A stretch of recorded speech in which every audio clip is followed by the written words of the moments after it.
पाकिस्तान दोनों ने परमाणु परीक्षण किया, तत्कालीन प्रधानमंत्री माननीय अटल बिहारी वाजपेयी, उनको यह आभास और एहसास हुआ कि दोनों मुल्कों की आवाम, दोनों मुल्क एक बारूद के ढेर पर आकर के खड़े हो गए। छोटी सी भी नफरत की चिंगारी पूरी मानवता का विनाश कर सकती है। इसलिए उन्होंने शांति का पथ अपनाया ताकि दोनों मुल्क तरक्की की राह पर अग्रसर हो सके।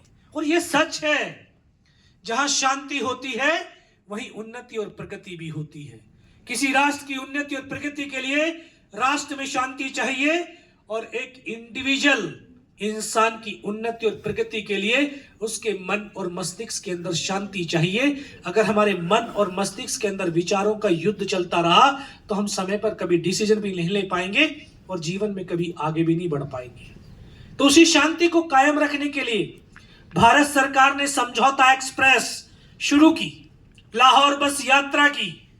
लेकिन पाकिस्तान का जनरल परवेज मुशर्रफ वो नहीं चाहता था कि दोनों मुल्कों की आवाम के बीच शांति हो, सौहार्दपूर्ण वातावरण बने, दोनों मुल्क तरक्की की राह पर अग्रसर हो। तो उसने कारगिल, बटालिक, दराज, तुर्तुक ऐसे सेक्टर, ऐसी जगह जहां पर सर्दियों में -60 डिग्री टेम्परेचर, जहां जीवन यापन करना बहुत मुश्किल होता है, तो उन्होंने उस सेक्टर में जो एक शिमला समझौता था उसका उल्लंघन किया और हमारे तमाम पोस्टों के ऊपर बहुत भारी संख्या में वहां पर अपनी फौज का डिप्लॉयमेंट कर दिया। लेकिन उनके जो इरादे थे कि नेशनल हाईवे श्रीनगर टू ले, इसको कट ऑफ करके पूरे ले वाले क्षेत्र को कब्जा करना, और इतनी भारी संख्या में उन्होंने अपना डिप्लॉयमेंट किया। उन्होंने कभी सपने में भी नहीं सोचा था कि हम यहां से वापस जाएंगे, लेकिन वो भूल गए यह हिंदुस्तान की मिट्टी है और इस मिट्टी में तो सिंगनिया और शेर पैदा होते हैं। इन हिंदुस्तान के शेरों ने, सैनिकों ने कंधे से कंधा और कदम से कदम मिलाकर के मई और जून का महीना जब मध्य भारत गर्मी से तपता है, तब 26 साल पहले वहां रात का टेम्परेचर -20 था। कंधे से कंधा और कदम से कदम मिलाकर के उन पहाड़ों के शिखरों की तरफ बढ़ते रहे, चढ़ते रहे, संघर्ष करते रहे, और उन शिखरों पर बने हुए पोस्टों का उनका कब्रिस्तान बनाना शुरू कर दिया। मेरी बटालियन 18 ग्रेनेडियर्स को हमें द्रास सेक्टर भेजा, और द्रास सेक्टर में सबसे पहले तोलोलिंग पहाड़ी के ऊपर हमला करने का निर्देश और आदेश दे दिया गया। तोलोलिंग पहाड़ी, शायद उसको आप नहीं जानते हो, लेकिन आपने कारगिल वॉर मेमोरियल की कहीं पिक्चर देखी होगी। कारगिल वॉर मेमोरियल की पिक्चर में जो आपको पीछे की तरफ पहाड़ी नजर आती है, उसी पहाड़ी का नाम तोलोलिंग पहाड़ी। उस पहाड़ी पर हमने 22 दिन तक युद्ध लड़ा, और 22 दिन के दौरान 2 ऑफिसर, 2 जूनियर कमीशन ऑफिसर और 21 जवानों को खोया। तब जाकर के 12 जून 1999 को हिंदुस्तान की फौज ने पहली सफलता के रूप में उस तोलोलिंग पहाड़ी पर पुनः विजय पताका फहराया।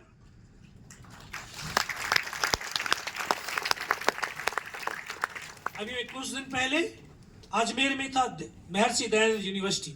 वहां एक प्रोफेसर साहब ने सवाल किया, बोला सर एक फौजी और सिविलियन में क्या फर्क है? अगर ऐसे देखा जाए तो कोई फर्क नहीं है, 2 हाथ 2 पैर 2 आंख आपके भी हमारे भी है, लेकिन एक सोच का फर्क है। कौन सी सोच? एक सिविलियंस को छोटी सी भी उपलब्धि, सफलता मिल जाए तो वो 10 दिन तक काम नहीं करता है। क्या करता है? जश्न मनाता है, पार्टियां करता है। लेकिन हमारी फौज हर रोज एक बड़ी सफलता, बड़ी उपलब्धि प्राप्त करती है, पल भर के लिए जश्न मनाती है, फिर उस सफलता को बूट की ठोकर मार करके 4 कदम दूर फेंक देती है, ताकि वो जवानों के सर पे नहीं बल्कि बूट की ठोकरों पे रहे, ताकि जवान जीवन पर्यंत संघर्षशील रहे, कर्म करता रहे, मेहनत करता रहे, और फिर एक और उपलब्धि को प्राप्त करने के लिए संघर्ष को जारी रख सके। तो हमें वो सफलता मिली, तुरंत हमें दूसरा टास्क मिल गया, टाइगर हिल। टाइगर हिल द्रास सेक्टर की सबसे ऊंची पहाड़ी थी। 17,000 फीट ऊंची उस पहाड़ी को कैप्चर करने के लिए हमारी बटालियन को आदेशित और निर्देशित किया गया। Battalion commander colonel Kushal Chand Thakur उन्होंने अपनी रणनीति युद्ध नीति के तहत सबसे पहले घातक प्लेटून को उस पहाड़ी पर हमला करने के लिए चयनित किया। घातक प्लेटून के बहुत सारे जवान शहीद हो गए, नए जवानों का चयन शुरू हुआ। बच्चों, मैं आपको बताना चाहता हूं, व्यक्ति की पहचान किसी औहदे या रैंक से नहीं होती है। व्यक्ति की पहचान उसके कर्म, उसके कार्य से होती है। जो बड़ी विस्तृत भरी निगाहों से मुझे देख रहे कि बड़ा शक्तिशाली व्यक्ति आ गया, मैं कोई शक्तिशाली व्यक्ति नहीं हूं। आप लोगों की तरह एक माँ के गर्भ से पैदा हुआ एक किसान और जवान का बेटा हूं। उस समय तक कोई पहचान नहीं थी, सब नॉर्मल था, आपकी तरह ही ऐसे ही नॉर्मल था, आज भी नॉर्मल ही। लेकिन उस तोलोलिंग पहाड़ी पर जब हमला चल रहा था तो हम 15 जवानों की एक टीम, जिसका काम था फॉरवर्ड में लड़ रहे जवानों को राशन और अम्नेशन पहुंचाना, 15 में से हम 3 जवान ऐसे थे जो 22 दिन तक बिना खाए, बिना सोए, बिना रुके, बिना थके लगातार चलते रहे। और उसी काम से, उसी कर्म से हमारी पहचान बनी। ये तीनों जवान फिजिकली और मेंटली बहुत स्ट्रांग हैं। इनको इस घातक प्लेटून कमांडो टीम के अंदर शामिल किया जाए। इस तरह से मुझे वो सौभाग्य मिला कि मैं उस टीम का हिस्सा बना। उस टीम को 1-2 दिन का रिहर्सल का समय मिला, फिर आदेश दे दिया गया। हाइट ज्यादा थी तो दुश्मन के पास एडवांटेज बहुत ज्यादा था, दूर तक देख सकता था तो वो दूर तक मार भी सकता था। और बहुत सारे लोगों की एक मानसिकता है, अरे फौजी हैं तो मरने के लिए तो हैं। लेकिन उनकी मानसिकता को ठीक करने के लिए कह रहा हूं कि फौजी मरने के लिए नहीं होता, फौजी तो मारने के लिए होता है।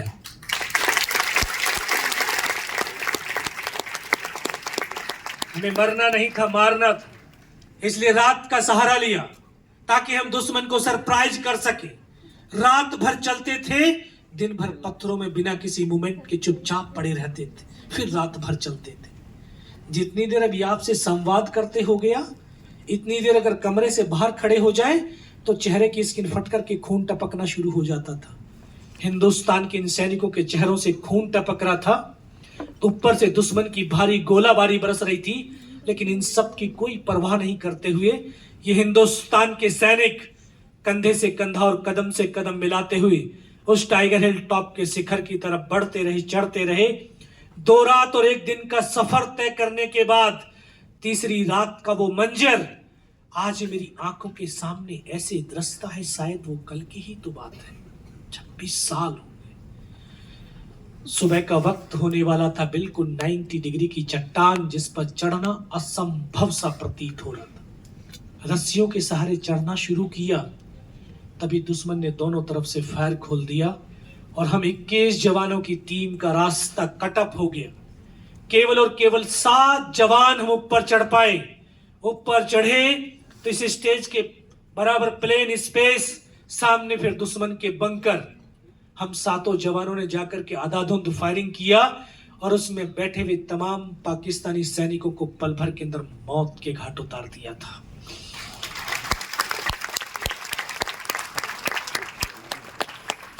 वहां से टाइगर हिल टॉप मात्र 50-60 मीटर रहा होगा। टॉप पर तो उनकी एक कंपनी का डिप्लॉयमेंट, एक कंपनी की स्ट्रेंथ 150, 150 और हम केवल 7। लेकिन बिना डरे, बिना रुके, धैर्य के साथ, निडरता के साथ, साहस के साथ, विश्वास के साथ हम उनके साथ लड़ते रहे और लड़ते लड़ते 5 घंटे हो गए। और 5 घंटे के बाद जो परिस्थिति और दृश्य आए और मैंने देखे और जिए हैं, वो आज तक सिर्फ आपने फिल्मों में देखा होगा कि गर्दनें कटती हैं और धड़ चलते हैं। मैंने उन देखा नहीं, उन पलों को जिया भी है। मुझे वो पल आज भी याद है जब मेरी बगल में बैठा हुआ मेरा एक साथी जो LMG लाइट मशीन गन को चला रहा था, उसके आप ऊपर आकर के गोला गिरता है और वो बम से वो वेपन डैमेज हो जाता है। उसको चलाने वाले जवान जख्मी होते हैं और ऐसे प्लेटून हवलदार की तरफ वो भागे। उस प्लेटून हवलदार मदन के वो आखिरी शब्द आज मेरे कानों में गूंजते हैं। उन्होंने आवाज दी, योगेंद्र इस वेपन को उठा करके फेंक, दुनिया में आज इसके सिवा कोई बचाने वाला नहीं है। मैंने उस वेपन को उठा करके उनकी तरफ फेंका तो मेरी नजर ऊपर की तरफ गई, जहां से हम फायर कर रहे थे उसी के ऊपर 7 पाकिस्तान के जवान आकर के खड़े हुए थे। मैं उनको आवाज दिया, सर ये तो बहुत नजदीक आ गई, कहां पर ये खड़े? शायद मेरी आवाज भी वहां तक पहुंची होगी। उन्होंने ऊपर से ग्रेनेड फेंका, एक मेरा साथी पीछे लेट करके फायर कर रहा, दोनों के बीच में आकर के ग्रेनेड फटता है, उसकी यहां से ये उंगली कट करके दूर जाकर के गिरती है। जिसको चोट लगती है दर्द का एहसास उसी को होता है। उसको लगा कि मेरा हाथ कट गया है। मैं पीछे मुड़ करके देखा, उनको सांत्वना दी, नहीं सर आपकी उंगली कटी, हाथ नहीं कटा है। फर्स्ट एड दिया। एक और साथी जख्मी हो गया, उसको भी फर्स्ट एड दिया।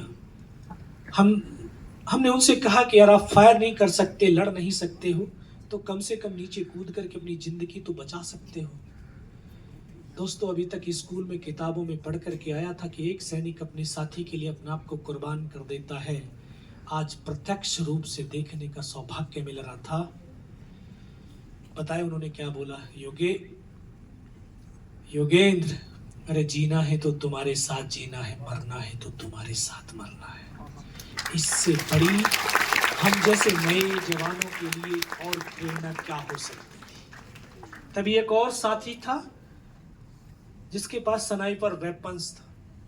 उस साथी के ऊपर पाकिस्तान की फौज के 3 तरफ से फायर आने लगा।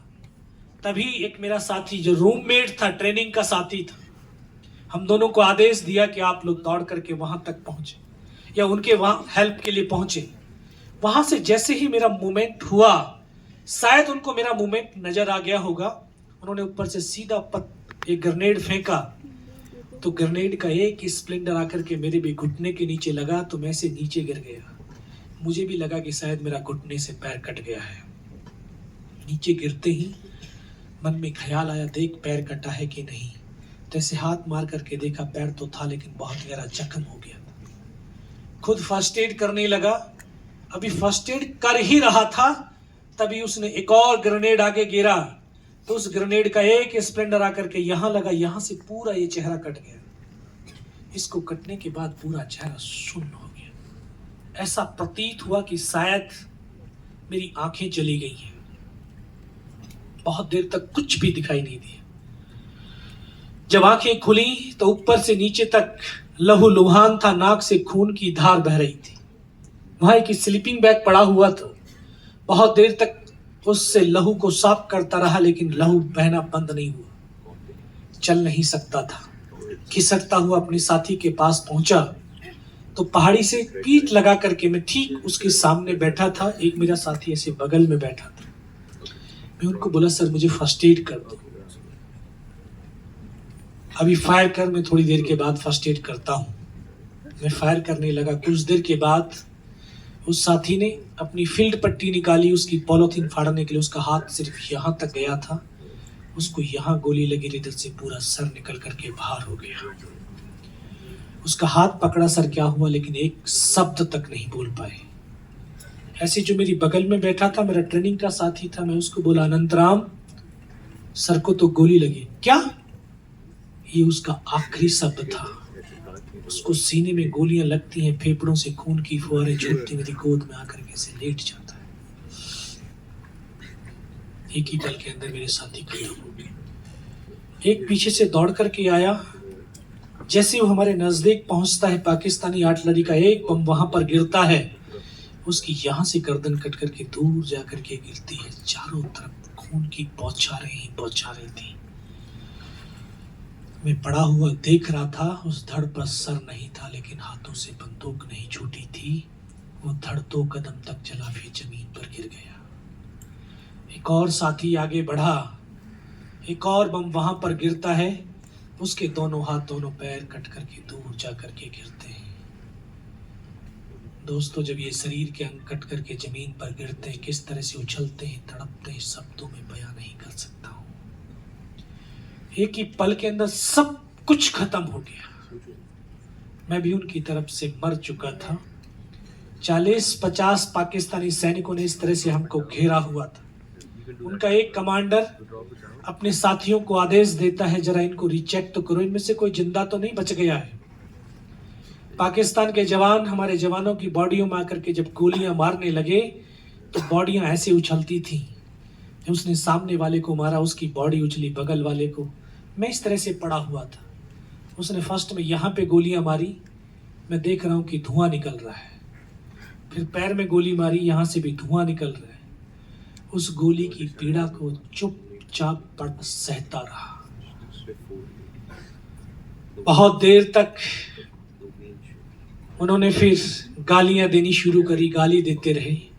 हमारे जवानों की बॉडियों में पत्थर मारते रहे ताकि ये बॉडी छत विछत हो जाए, इनको कोई पहचान ना पाए, और बूट की ठोकरें मारते रहे। बहुत देर तक अमानवीय क्रूरताओं का तांडव ये चलता रहा। सब कुछ देखता भी रहा और सहता भी रहा। बहुत देर के बाद पुनः उनके कमांडर ने फिर अपने साथियों को, अपने सैनिकों को आदेश दिया कि इनके हथियार उठा लो और नीचे जो हिंदुस्तान का पोस्ट है उसके ऊपर भी हमला कर डालो। हमले वाली बात जब मेरे कानों तक पड़ी तब मुझे लगा आज तो मेरी पूरी टीम खत्म हो जाएगी। तब मैं उस ईश्वर से, अल्लाह से, वाहिगुरु से एक ही अरदास, एक ही प्रार्थना करी कि मुझे सिर्फ इतने जिंदा रख दे कि मैं अपने साथियों तक पहुंच करके उनकी जिंदगी को बचा सकूं। और साथियों ये सच है, अगर निस्वार्थ भाव, सच्ची श्रद्धा, सच्चे समर्पण के साथ उस ईश्वर अल्लाह वाहिगुरु को याद करते हैं तो वो शक्ति तो साक्षात पल भर के अंदर आपके सामने आकर के खड़ी हो जाती है। इस 45 साल की अवस्था के दौरान 2 बार उस शक्ति का दीदार कर चुका हूं। चुपचाप पड़ा था, परमात्मा को समर्पित कर दिया था। कुछ देर के बाद फिर उनका एक सैनिक गोली मारता हुआ आया, दूसरा हथियार उठाता हुआ आ रहा। वो जब नजदीक आया तब अपने मन और मस्तिष्क के अंदर एक विश्वास को पैदा किया, अपने आप से कमिटमेंट किया, अगर इसने सर और सीने में गोली नहीं मारी, चाहे मेरे हाथ पैर दोनों ही काट करके क्यों ना ले जाएं, मैं उफ तक भी नहीं करूंगा और मैं जिंदा भी रहूंगा। आज उसी विश्वास से आपके सामने खड़ा हूं।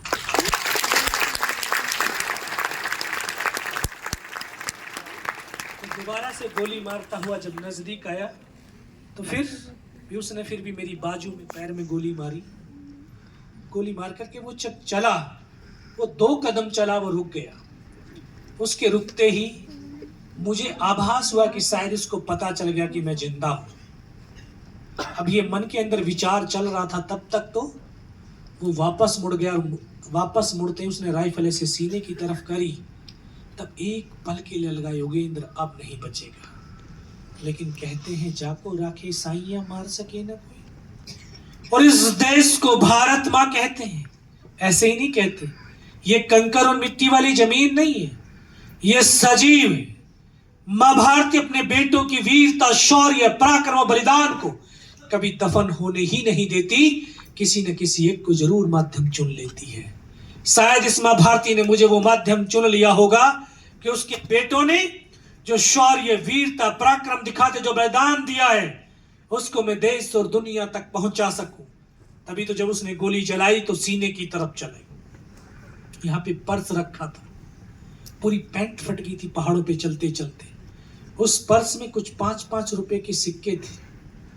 शायद मां भारती ने उन सिक्कों को इकट्ठा कर दिया होगा, और जब उन्होंने गोली चलाई तो जाकर के सिक्कों पे टकराई और रिकोचित हो गई। उस गोली के धक्के से, फोर्स से, पावर से मुझे खुद आभास हुआ कि मैं तो मर गया हूं। पाकिस्तान का दूसरा जवान आया होगा, उसने आकर के जैसे मेरा वेपन उठा करके जा रहा होगा, उसका पैर मेरे पैर से टकराया। उसके पैर टकराते ही मुझे एकदम से चेतना आई, मुझे लगा मैं तो जिंदा हूं। तब एक अंतर्मन से आवाज है कि योगेंद्र अभी तक नहीं मरा तो अब मरेगा भी नहीं। फिर मेरे पास एक हैंड ग्रेनेड बचा हुआ था। मैंने अपने हैंड ग्रेनेड को निकाला और उसके ऊपर ऐसे फेंक दिया। वो ग्रेनेड उसके हुड के अंदर जा गिरा, और जब तक वो ग्रेनेड निकल पाता या निकाल पाता तब तक तो वो ग्रेनेड फट गया। वो पाकिस्तानी सैनिक का ये सर उड़ा और हमारे ऊपर आकर कैसे गिरा।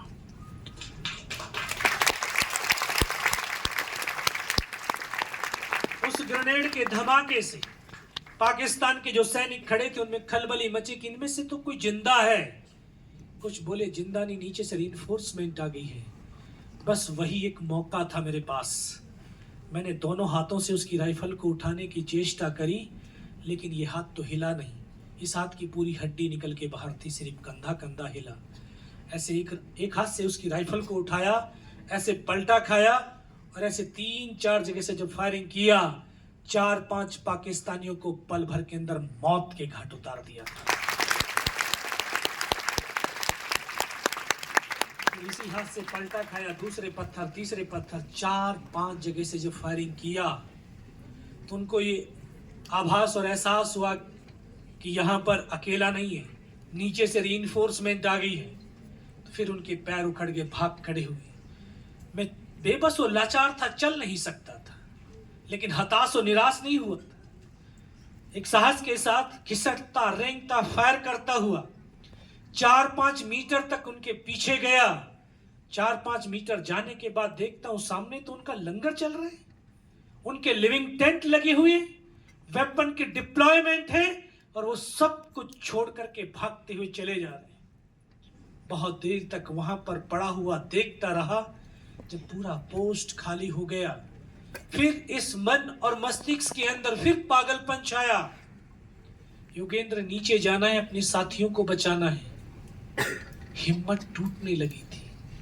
हाथ की टूटी हुई हड्डियां जब आपस में टकराने लगी तो असहनीय पीड़ा होने लगी।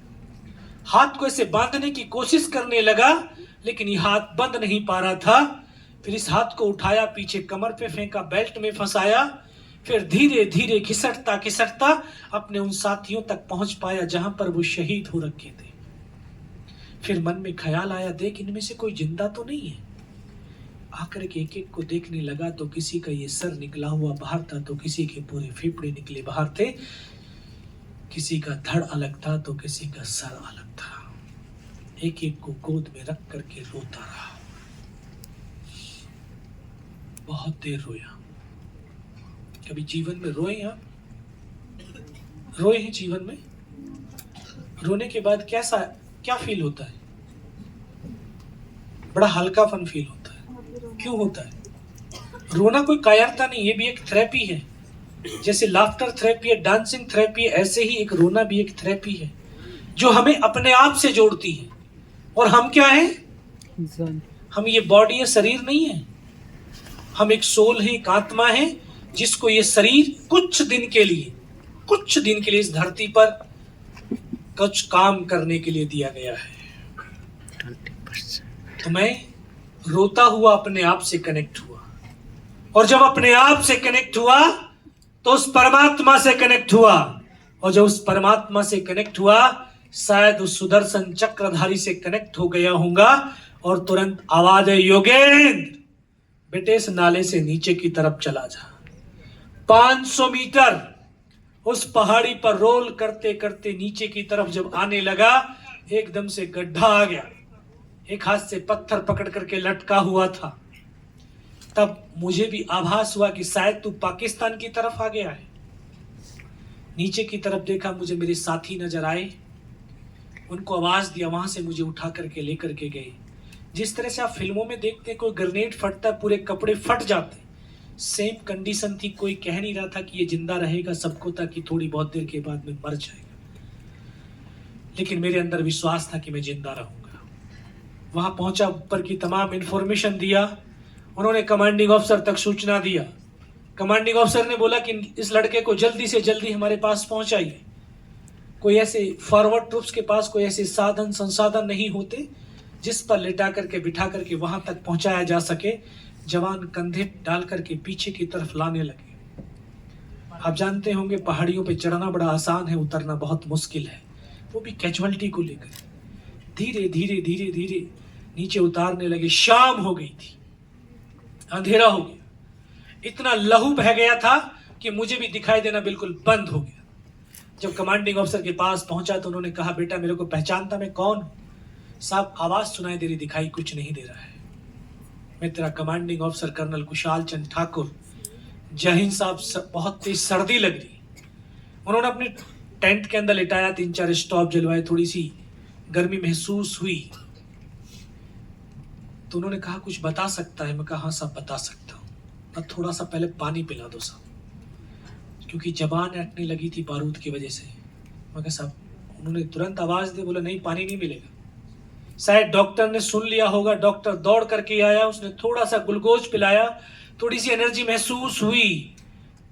फिर उनको ऊपर की तमाम इंफॉर्मेशन, तमाम घटनाक्रम से अवगत कराया और ये इंफॉर्मेशन देते ही उस डॉक्टर ने कौन सा इंजेक्शन लगाया, फिर मुझे पता नहीं मैं कहाँ पर हूँ। पहाड़ी से जब जस्ट नीचे उतरा तो वहाँ नर्सिंग असिस्टेंट मेरे बूट खींचने की कोशिश कर रहा था निकालने की, लेकिन बूट नहीं निकल पा रहा था। थोड़ा सा होश आया, मुझे आज भी याद है, मैं उस नर्सिंग असिस्टेंट को ये बोला था यार तेरा ऊपर से बूट से देख ले कुछ फंसा हुआ है। तो उसने देखा तो हाँ स्प्लेंडर जो है बूट पार करके उंगली में फंसा हुआ था। फिर उसको निकाला, तब बूट निकल करके बाहर आया। उसके बाद नहीं पता मुझे मैं कहाँ पर हूँ। 3 दिन के बाद होश आया, देखा ऊपर पंखा चल रहा है, पता चला श्रीनगर हॉस्पिटल में हूँ। और वहीं पर मुझे सूचना मिली उसी रात को दोबारा से हमारी फौज ने उस टाइगर हिल टॉप के ऊपर हमला किया और बिना किसी कैजुअलिटी के टाइगर हिल टॉप के ऊपर विजय पताका फहरा दिया।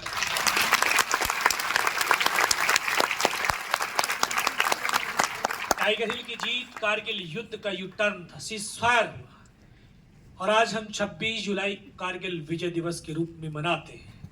मैं अपने आप को बड़ा सौभाग्यशाली समझता हूं कि उन साथियों की वो वचनों को पूर्ण करने का मुझे वो परमात्मा ने मौका दिया। जब लास्ट हमले के लिए चलते हैं, लास्ट अटैक के लिए चलते हैं, तो कमांडर अपने साथियों को, अपने जवानों से को आदेश देता है कि लास्ट लेटर लिख दीजिए। अगर अभी आपसे कहा जाए कि अपने घर पे लास्ट कॉल कर दीजिए तो शायद आप पे नंबर डायल नहीं होगा, लेकिन एक फौजी उस अवस्था में भी अपने परिवार के लिए लेटर लिखता है कि मैं ठीक हूं, आप अपना ध्यान रखना। लेकिन ये मस्तानों का, दीवानों का टोला, जिसको मालूम है अगले 200 मीटर के बाद वो जिंदा नहीं रहेगा, लेकिन फिर भी अपने परिवार के बारे में सोचता, अपने साथियों से कहता यार अगर मैं मर जाऊं, अगर तू बच जाए तो मेरे घर एक बार जाना, देखना मेरे बच्चे क्या कर रहे हैं। मेरी वाइफ से बोलना जो पैसा मिले उसका 60% मेरी बिटिया के नाम एफडी कर दे, ताकि जब बिटिया की शादी हो तो उसे किसी के आगे हाथ फैलाने की आवश्यकता ना पड़े। उस अवस्था में अपने घर का मैनेजमेंट कर रहा है। और दोस्तों, जब पिछले साल कारगिल के 25 साल पूर्ण हुए, आपको तो ये भी मालूम नहीं होगा कि कारगिल के दौरान कितने जवानों ने शहादत दी। 527 मां भारती के बेटों ने अपने प्राणों की आहुति दी थी, जिसमें से 300 से ज्यादा उन परिवारों से मिलने का मुझे सौभाग्य मिला। और ऐसी ऐसी वीर, वो वीरांगनाएं मिली जिनके पेट में 3 महीने का गर्भ था जब उसने अपने मांग के सिंदूर को इस राष्ट्र पर कुर्बान कर दिया। एक ऐसी वीरांगना मिली जिसने कहा सर, जिस दिन मेरे घर आंगन मेरे पति की बॉडी आई, उस दिन एक मैंने बिटिया को जन्म दिया। बिटिया के जन्म की खुशी मनाऊं या पति के शहीद होने का गम मनाऊं। एक ऐसी मां भी मिली जिसने ये कहा कि जिस दिन मेरा पति शहीद हुआ था उस दिन मेरा बेटा 12 साल का था। जिस दिन वो 18 साल का हुआ तब उस बेटे से कहा जा अपने बाप का बदला लेकर के आ। और आज वो सेना के उसी बॉर्डर पे खड़ा है जहां पर उसके पिता ने शहादत दी थी। आज इस बहू को बता रखा है कि मेरा बेटा, तेरा पति अगर शहीद हो गया तो तेरा बेटा, मेरा पोता अपने बाप का बदला लेने के लिए उस सीमा पर जाएगा। ये हमारी भारत की माओं की ताकत है। ये माओं की ताकत है कि जो उसके बच्चे अपने माओं का दिया हुआ वचन निभाते हैं। और मां अपने वीर बेटों को, उन बेटियों को रण क्षेत्र में भेजते समय विजय तलक लगाती हैं और एक ही बार एक ही शब्द कहती हैं, सीने का दूध पिलाया है, सीने पर गोली खाना, कभी पीठ पर गोली मत खाना। और ये हिंदुस्तान के बेटे और बेटियां सरहदों पर खड़े होकर के सीने पर गोलियां खाते हैं। मेरे नौजवान साथियों, कभी भविष्य में किसी सैनिक का पार्थिव शरीर देखने का सौभाग्य मिल जाए तो उसके कफन तिरंगे को हटा करके देखना, उसके सीने पर गोलियों के निशान मिलेंगे, पीठ पर आपको एक भी निशान मिलने वाला नहीं है। ये भारत की ताकत है, ये भारत की सेना की ताकत, ये उस मां के संस्कार है। और इन संस्कार जो अभी सर ने जो है, गुणवंत सर ने संस्कारों के बारे में ही बात की। संस्कार, अगर जिस दिन हमने संस्कार छोड़ दिए उस दिन हम अपने नाम और हस्ती को मिटा देंगे। पश्चिम ने यहां ये डेवलप किया और हिंदुस्तान ने ये डेवलप किया। जिसके हृदय में प्रेम नहीं है, जिसके हृदय के अंदर आत्मसमर्पण नहीं है, जिस हृदय के अंदर एक आत्मिक लगाव नहीं है, अपनापन नहीं है, दया नहीं है, करुणा नहीं है, फिर वो इंसान नहीं है, इंसान नहीं है। प्रेम करते हैं ना, प्रेम, प्रेम का मकसद, प्रेम वासना नहीं है, प्रेम दया है, प्रेम शक्ति है, प्रेम वो दर्शन है, प्रेम वो ऊर्जा है जो इस सृष्टि को चला रही है। और इस सैनिक के जैसा कोई प्रेमी नहीं होगा। अगर ये भारत मां से मोहब्बत ना करता तो ये अपने खून का एक एक कतरा तक ना बहाता। तो प्रेम तो बहुत बड़ा दर्शन है। मैं पुनः गुणवंत जी, उनकी पूरी टीम और न्यू होराइजन कॉलेज की प्रिंसिपल, चेयरमैन, तमाम शिक्षक, प्रोफेसर्स, आप सबका हृदय की गहराइयों से आभार व्यक्त करता हूं कि मुझे उन वीरों का शौर्य सुनाने का अवसर प्रदान किया। पूरी दुनिया कहती है भारत युवाओं का राष्ट्र है। सच में भारत युवाओं का राष्ट्र है। 65% भारत में युवा है, लेकिन दुर्भाग्य ये है इस 65 में से 80% को ये पता नहीं सूरज कितने बजे निकलता है। मालूम है सूरज कितने बजे निकलता है? 7:30। क्यों नहीं है? क्यों नहीं पता है? 5 बजे। क्योंकि ये है ना, ये जो अभी बैठ करके मोबाइल कोई रील देख रहा है और कोई रील बना रहा है।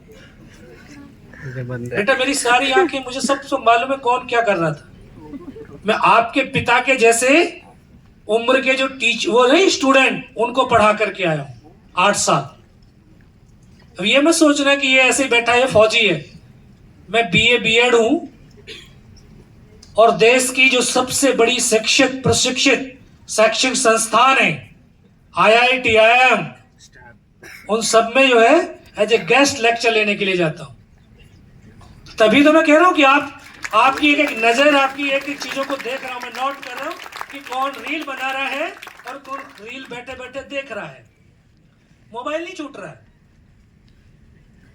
और ये रील दिन भर बनाते हैं, शाम को इंस्टाग्राम पे जाती है और रात को 1:30 बजे तक इन रील की लाइक चेक की जाती है, कितने लाइक आए हैं। अगर लाइक रात को नहीं आए तो रात को डिप्रेशन आ जाएगा, मुझे तो कोई पसंद ही नहीं कर रहा। ये हमारी लाइफ है।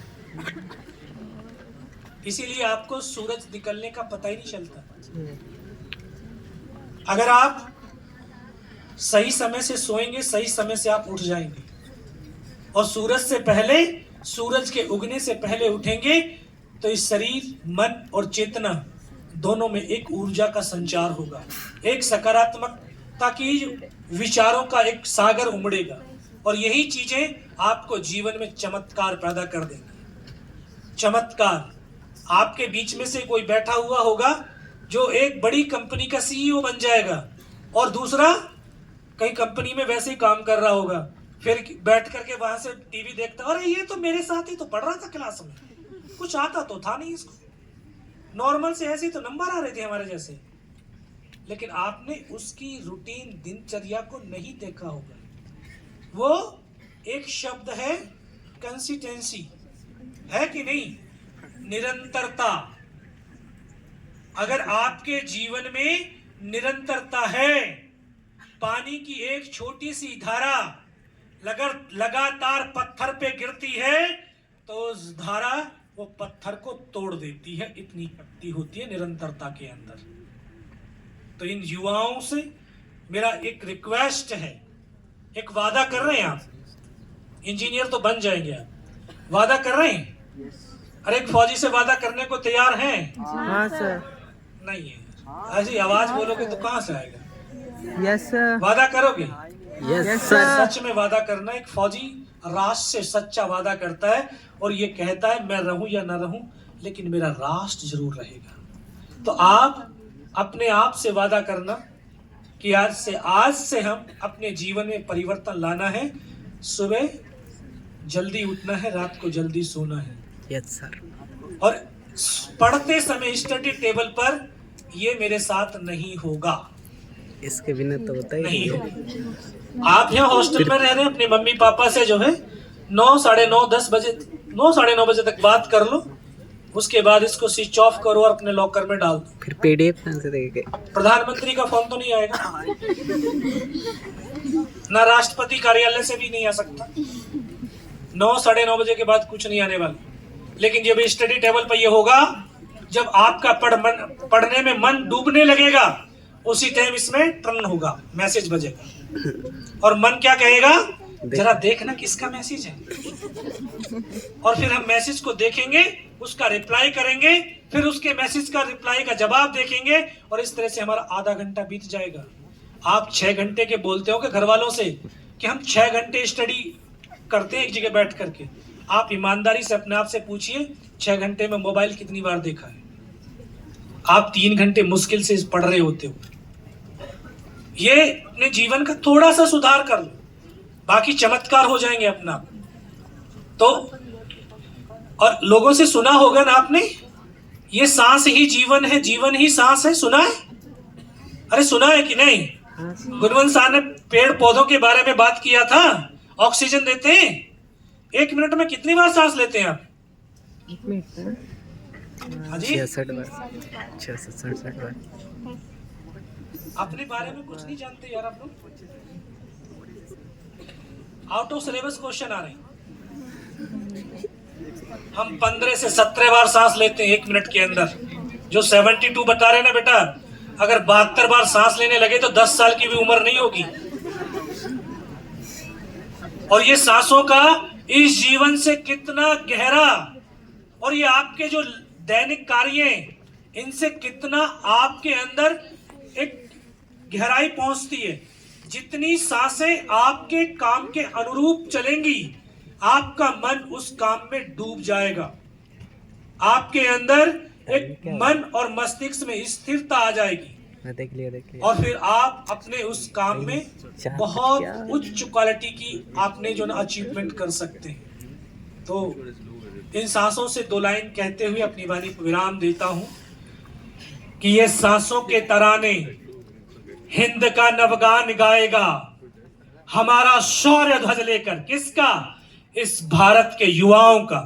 क्योंकि पूरी दुनिया जानती है कि भारत के युवाओं में उतनी शक्ति, उतनी क्षमता, उतनी शक्ति सामर्थ्य है कि जिस तरफ इनकी नजरें जाएंगी उसी तरफ उनकी देश की तकदीर और तस्वीर बनती चली जाएगी। इतनी ताकत है आपके अंदर।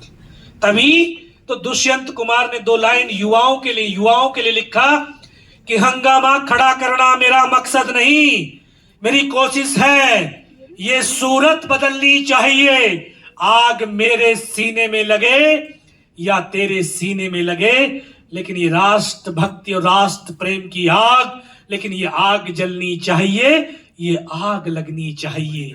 तो हमारा शौर्य ध्वज लेकर वो चंद्रयान गाएगा। हमारे प्राण माता भारती के पक्ष समर्पित हैं। हमारे लहू का हर कतरा हिंदुस्तान गाएगा, हिंदुस्तान गाएगा। जय हिंद, जय भारत। बहुत बहुत धन्यवाद। Thank you so much. Phone करने लगा 30-40 मिनट का बन गया। Thank you, sir, for your powerful and deeply moving words. Your courage continues to ignite pride and patriotism in every heart. Once again, can we give a big round of applause to our distinguished guest, Honorary Captain Yogendra Singh Yadav, our esteemed Paramveer Chakra awardee.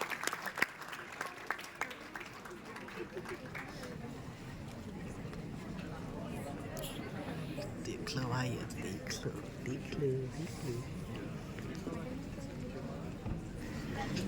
Thank you, sir.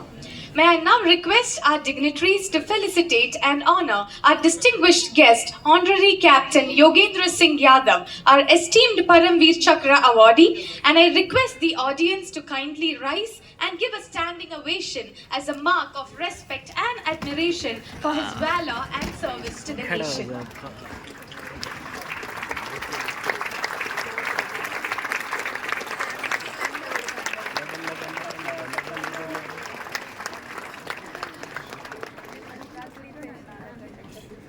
क्या बोलते हैं, YouTube पे डाल।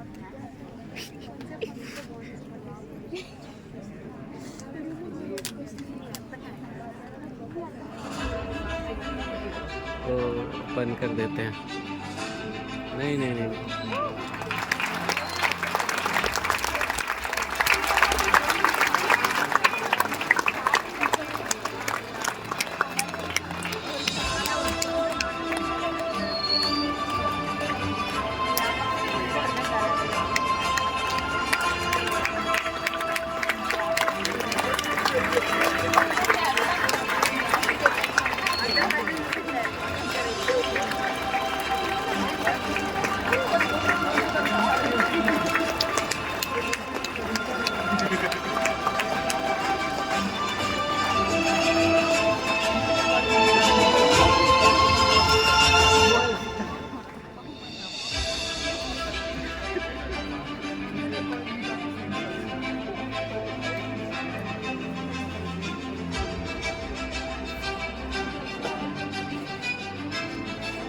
Thank you, sir.